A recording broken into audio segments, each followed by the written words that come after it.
अस्सलाम वालेकुम दोस्तों असांजो टूर आहे सिंध खां कश्मीर ऐं असां दोस्तनि जो क़ाफ़िलो मीरपुर आज़ाद कश्मीर केल खां रवानो थियो अडंकेल जे लाइ।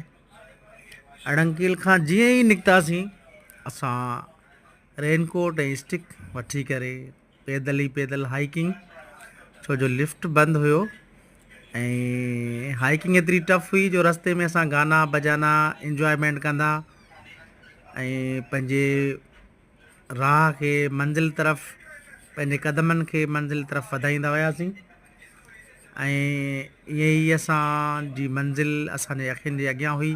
तमामु थकल टुटल ऐं पुरजोश, तमामु ख़ूबसूरत नज़ारनि ते जॾहिं नज़र पई त असांजा थक लही विया ऐं ही मीडोज़, ही नज़ारा, ही ख़ूबसूरत मंज़र असांजे जॾहिं अखियुनि जे अॻियां आया त यकीनन थक लही विया। थोरो थकु भञी चांहि वग़ैरह पी असां अडंकेल में थोरो अॻिते मीडोज़ जी तरफ़ वियासीं, जिते असां शेरो शाइरी कई, जिते असां अडंकेल जो नज़ारो वरितो। ज़ाहिरा नज़ारनि जे विच में कुझु एंटरटेनमेंट, कुझु चर्चा भोग, कुझु शाइरी, कुझु लूडो ऐं कुझु ॻाल्हियूं, कुझु कचहरियूं ऐं कुझु चर्चा भोग ऐं उनखां अलावा कुझु सिंधी होजमालो डांस ऐं मज़े खे दुबाला करण जे लाइ असां बहितरीनु अंदाज़ सां हिकु सर्किल ठाहे ऐं होजमालो डांस कईसीं। होजमालो ते डांस जो सिंधी हुजण जे नाते हिकु पंहिंजो ई चाम आहे, हिकु पंहिंजो ई मज़ो आहे।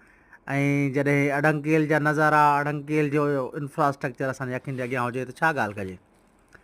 वापसी असांजी डोली में थी ऐं डोली खे ॾिसी करे जॾहिं डोली जी बहाली जी ॻाल्हि असांजे कननि ताईं आई त असां यकीनन ॾाढो ख़ुशि थियासीं, छो जो ही तमामु मुश्किल हाइकिंग हुई जेका असांखे 3 कलाक लॻी हुई ऐं हींअर जॾहिं डोली बहाल थी त असांजे जान में जान अची वई।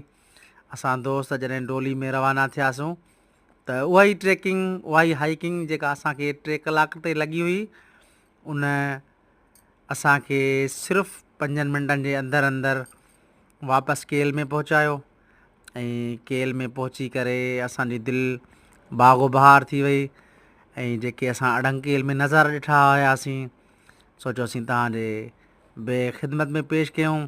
तमामु ख़ूबसूरत नज़ारा ऐं दिलि बाग़ बहार थी वई। महिरबानी।